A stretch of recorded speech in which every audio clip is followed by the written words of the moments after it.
Myself, Dr. Manan Dwivedi. I am your instructor for the third lecture, which is going to be premised upon the theme of international institutions. Now, when we talk about international institutions, then what we need to understand is that the general terminology and the conceptual framework, apart from the praxis part of it, has emanated from the constructivism part of it, from the constructivist part of international relations. Now, the query that might immediately come to your minds is that what do we actually understand by this arcane, this archaic sounding word which is constructivism. Now, you know, when we talk about identity, then identity happens to be the national character of a country or a state or a community. That is the community's identity, a national identity or a region's identity. Now, when two nations interact with each other, when two nations confabulate with each other, when they talk to each other, or they have a tingling controversy somewhere concerning a border, concerning a tariff, or let's say concerning the identity of an archipelago like the South China Sea, then the twin countries as part of a institutional apparatus, as they become now an institutional apparatus, their identities, their natures, their characters amalgamate with each other. They mix up with each other, and that leads to the formation of a kind of a regime. Now, what do we here mean by the word regime? Regime actually does not refer to a kind of an authoritarian state or a dictatorial state. By regime, we mean a group of countries, a group of communities, a group of civil societies who actually come together, who coalesce together, and we might, and lo, what do we have in front of us? In media, in the speeches of the national leaders all across the globe, what do we have here? It means a disarmament regime. That is, all the countries have to eschew, have to say a big no. They have to say a big no to armaments or to the nuclear weapons and the nukes. Or it might be the human rights regime. That is, we have to be, the countries like India and United States of America have to be very particular about what is happening in Xinjiang, what is happening in Tibet, as to what is happening in the current rioting going on in Hong Kong. So, you know, when the international community takes up cudgels against the human rights excesses, against such exigencies, or let's say against such anti-humanitarian activities which are taking place all across the world, then we need to look into the idea, then we arrive, to be more precise, I correct myself, then we have to look into the idea of international regimes. We have a regime of peace. The biggest regime of all is the regime of peace, where countries have to eschew war, countries have to create certain mechanisms for themselves, so that institutions such as the League of Nations, which failed of course, the United Nations, which has succeeded till date, how they are formed and how do they come into being. What we have to do here is a very simple exercise of understanding a figment of a detail which is present in a political science book or which is present in a political theory book, that is the social contract theory.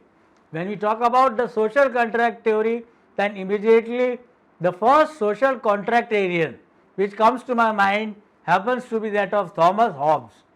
Thomas Hobbes went on and he predicted and he spoke about and wrote about in his work Leviathan about the idea of anarchy, about the idea of pandemonium, about a state of complete lawlessness, where there would be no rule of law.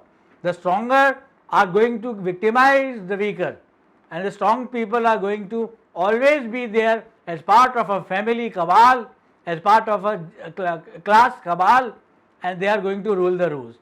In such a scenario, there has to be some kind of a compromise. There has to be some kind of a compromise. There needs to be some kind of an agreement so that international institutionalism can come to the fore. So, we are talking here about international institutions. when we talk about international institutions, you can look into certain discrepancies or certain problems that can actually crop up into the making of organizations like League of Nations in the aftermath of World War I, the Treaty of Versailles in 1919. There are two things which come to my mind when I talk about the League of Nations. The first one happens to be that of, I'll tell you, the empty seat. People talked about it as the empty seat syndrome of the League of Nations. When we talk about the empty seat syndrome, then how do we explain it? That happens to be our immediate worry.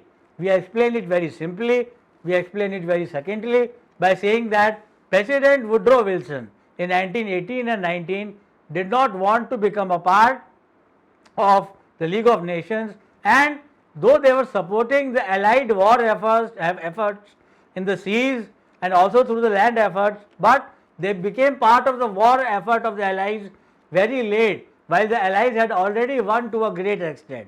So, America but did not participate. The American delegation did not participate in the League of Nations, and the seats which were left empty happened to be called as the empty seat syndrome for United States of America. And people who are criticizing the international institutions, people who are looking into detracting away from the international institutions might say that all the diplomats and the delegates have a nice time in a super cooled room, they have wine, they enjoy all kinds of social civilities, and they comment upon the color of the curtain, the position of the mic, and such kinds of trivial and useless details is something which is taken up as multilateral diplomacy, which can be understood more precisely as multilateral diplomacy. When we talk about these institutions, then another cinematic precept comes to my mind. I am trying to communicate to you through something which we all have seen in our lighter moments, through something which we see in our leisure moments, leisure instances. For example, in the Hollywood flick Independence Day, the President Whitmore comes in, and President Whitmore has already formed an allyhood with countries like Mexico, China and Russia, as the alien mothership is holding sway all across the firmament of the space and the earth all around it, and President Whitmore climbs atop an F-16 because, as it is related later on to the people, he has already been a war veteran. He goes up to the cockpit of F-16 and declares very loudly, very poignantly and very chirpily in a matter-of-fact manner. He says, America shall not falter. America will fight on till the end. America will go ahead, and we are not going to disappear in the night. We will not give in without a fight. We will fight till the end.